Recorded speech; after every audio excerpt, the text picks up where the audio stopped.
Film की शुरुआत एक लड़की आरिस से होती है जो एक मॉल में खरीदारी कर रही थी। अचानक उसकी नजर एक लड़के जोश पर पड़ती है जो उसे ही देख रहा था।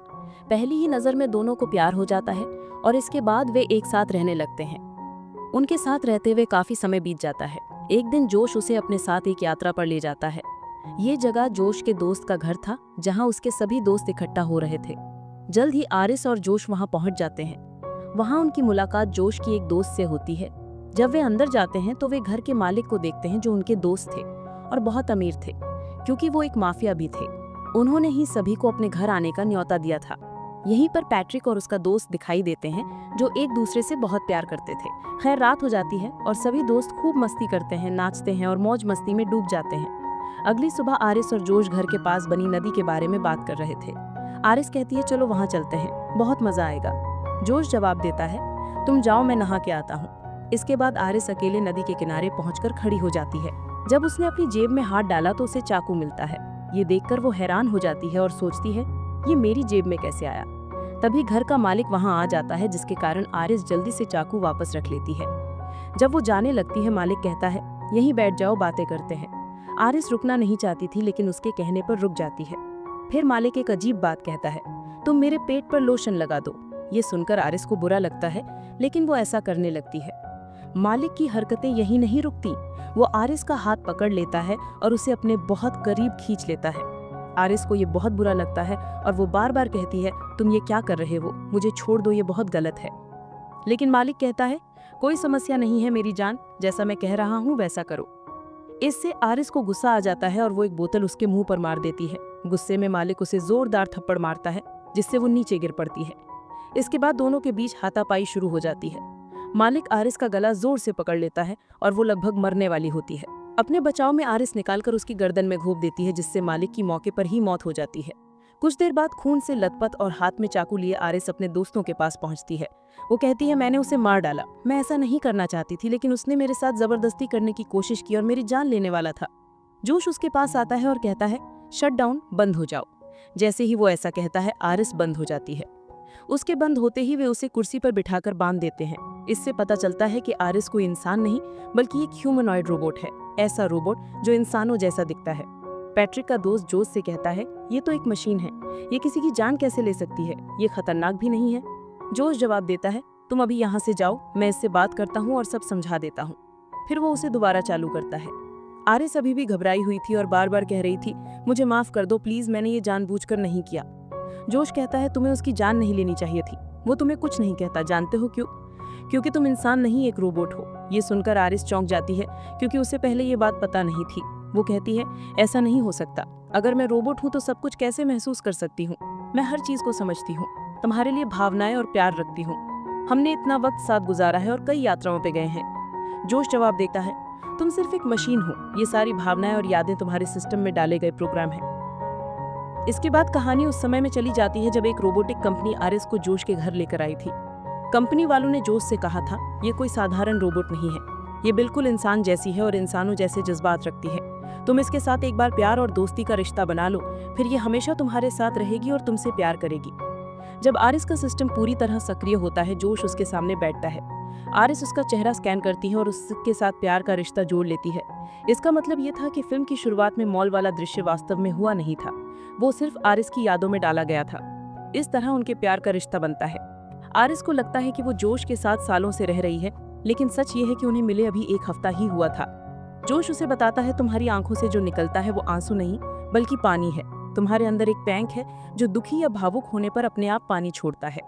ये सब सुनकर भी आरिस कहती है जो भी हो मैं फिर भी तुमसे प्यार करती हूँ। वो रो भी रही थी। तभी जोश की दोस्त वहां आती है और कहती है तुमने इसे अभी तक बंद क्यों नहीं किया। इससे आरिस को पता चल जाता है कि वे इसे बंद करने की योजना बना रहे हैं। जोश उसे दोस्त से बात करने के लिए कमरे में ले जाता है। उनकी बातचीत से पता चलता है कि ये सब उनकी योजना थी, वे मालिक को जानबूझकर मरवाना चाहते थे ताकि उसका सारा पैसा हड़प सके। जोश कहता है तुम्हारा रास्ता साफ है, मैं कंपनी के आने से पहले आरिस को रिस्टार्ट कर दूंगा, वो सब भूल जाएगी और हम उस पर इल्जाम लगा देंगे।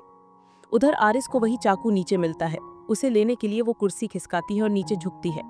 तभी जोश वहां आ जाता है। जैसे ही वो उसके करीब पहुंचता है आरिस चाकू से उसके गर्दन पर वार कर देती है जिससे वो घायल होकर गिर पड़ता है। फिर वो खुद को छुड़ाती है, जोश का फोन लेती है और घर से बाहर निकलकर जंगल की ओर भाग जाती है। जोश की दोस्त उसे देखती रहती है लेकिन कुछ नहीं कर पाती। पैट्रिक के दोस्त को पता चल जाता है कि आरिस की जेब में चाकू जोश ने ही रखा था। जोश उसे बताता है, ये हमारा प्लान था, अगर कंपनी के आने से पहले हमने उसे नहीं पकड़ा तो हम सब फंस जाएंगे। वो एक पेन ड्राइव दिखाता है, वो करता है, इससे मैं आरिस में बदलाव कर सकता हूँ, लेकिन इसके लिए उसे पकड़ना होगा। जोश पैट्रिक को पैसे दिखाता है जिसके लिए उन्होंने मालिक की जान ली थी। वो कहता है इन पैसों के 3 हिस्से होंगे, मेरा, मेरी दोस्त का और तुम्हारा। पैट्रिक का दोस्त कहता है नहीं, 4 हिस्से होंगे, पैट्रिक को कैसे भूल सकते हो। जोश कहता है नहीं, सिर्फ 3 होंगे। ये सुनकर पैट्रिक का दोस्त उसे बंद कर देता है और पता चलता है कि पैट्रिक भी एक रोबोट है। जोश की दोस्त कहती है, यहाँ $5 मिलियन हैं जिनमें से $1 मिलियन तुम्हें देंगे, बस आरिस को ढूंढने में हमारी मदद करो। वो मान जाता है लेकिन कहता है गन मेरे पास रहेगी क्योंकि आरिस खतरनाक है। फिर वो पैट्रिक को चालू कर देता है।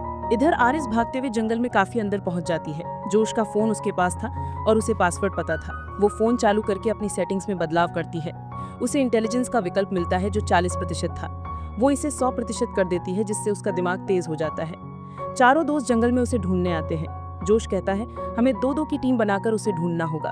आरिस पैट्रिक और उसके दोस्त को देखकर एक पेड़ के पीछे छुप जाती है और उनकी बातें सुनती है। पैट्रिक का दोस्त कहता है जोश और उसकी दोस्त ने गलत किया, उन्होंने मालिक को मारने का प्लान बनाया था लेकिन मुझे नहीं बताया। जोश ने आरिस को इसके लिए इस्तेमाल किया। पैट्रिक पूछता है मैं भी रोबोट हूँ तो क्या तुम मेरे साथ भी ऐसा करोगे। उसका दोस्त कहता है नहीं, मुझे तुमसे प्यार हो गया है। तभी आरिस के फोन की घंटी बजती है और उन्हें पता चल जाता है कि वो पास में है। पैट्रिक गन निकालता है, आरिस भागती है और वो गोली चलाता है लेकिन निशाना चूक जाता है। वो दूसरी तरफ से उसे पकड़ लेता है और दोनों नीचे गिर पड़ते हैं। हाथापाई में गन से गोली चलती है जो पैट्रिक के दोस्त को लगती है और वो मर जाता है। पैट्रिक और जोश वहां पहुंचते हैं। आरिस भागकर घर की ओर जाती है और जोश की हाईटेक कार में बैठकर उसे लॉक कर लेती है। जोश दरवाजा खोलने की कोशिश करता है लेकिन कार सिर्फ उसकी आवाज से शुरू होती थी। आरिस अपनी आवाज को जोश की तरह बदलती है और कार शुरू हो जाती है। वो वहां से भाग निकलती है। जोश घर में जाकर मालिक का फोन लेता है और पुलिस को रिपोर्ट करता है कि उसकी कार चोरी हो गई है। रिपोर्ट दर्ज होते ही कार रुक जाती है। जोश अपने फोन पर कॉल करता है और आरिस जवाब देती है। वो कहता है घर वापस आ जाओ, मैं सब ठीक कर दूंगा। आरिस कहती है नहीं, तुमने मुझे यूज किया, मैंने जंगल में सब सुन लिया, मैं तुम्हारे पास नहीं लौटूंगी। कॉल खत्म होते ही जोश पैट्रिक के पास जाता है और उसके गुस्से को 100% कर देता है। रीस्टार्ट होने पर पैट्रिक जोश से प्यार करने लगता है। जोश कहता है आरिस हमें अलग करना चाहती है, उसे रोकना होगा। तभी एक पुलिस अधिकारी कार के पास पहुंचता है। आरिस सच बोलने के लिए प्रोग्राम की गई थी। वो कहती है मैंने मालिक को मार डाला और मेरे दोस्त मुझे मारना चाहते हैं। पैट्रिक वहां पहुंचता है, ऑफिसर को मार देता है और आरिस को बंद करके ले जाता है। जोश की दोस्त पैसे लेकर भागने की तैयारी करती है लेकिन जोश उसे रोकता है। जब वो नहीं मानती तो पैट्रिक उसे चाकू मारकर घायल कर देता है और वो मर जाती है। जोश आरिस को चालू करता है लेकिन उसके हाथ बंधे थे। वो कहता है मैं तुम्हें खत्म कर दूंगा। आरिस, जिसका दिमाग 100% काम कर रहा था, जोश की बातों का जवाब देती है। जोश उसकी इंटेलिजेंस को शून्य कर देता है और वो उसके नियंत्रण में आ जाती है। वो उसके हाथ के नीचे मोमबत्ती जलाता है और उसका मशीन वाला हाथ दिखने लगता है। फिर वो उसे गन से खुद को गोली मारने को कहता है और वो ऐसा कर लेती है। रोबोटिक कंपनी वाले आरिस को लेने आते हैं। जोश झूठी कहानी सुनाता है और पैट्रिक पुलिस वाले के रूप में उसका साथ देता है। लेकिन एक कर्मचारी कहता है हमारे रोबोट में रिकॉर्डिंग डिवाइस होती है जो कमर में है, हम सच पता कर लेंगे। जोश टेंशन में आ जाता है। कंपनी वाले आरिस को ले जाते हैं लेकिन पैट्रिक ड्राइवर को मार देता है। दूसरा कर्मचारी भागता है और आरिस जाग जाती है। वो पैट्रिक से कहती है जोश ने तुम्हारी यादें मिटाई, तुम्हारा असली दोस्त मर गया। पैट्रिक ये सच याद करके खुद को खत्म कर लेता है। आरिस एक कर्मचारी की मदद से अपने सिस्टम को बदलती है ताकि कोई उसे नियंत्रित न कर सके। वो जोश के पास जाती है। जोश उसे मारने की कोशिश करता है लेकिन आरिस उसे हथियार से मार देती है। इसके बाद वो आजाद हो जाती है। सारे पैसे और कार लेकर वो एक नई खुशहाल जिंदगी शुरू करने निकल पड़ती है। यहीं पर फिल्म की कहानी खत्म होती है।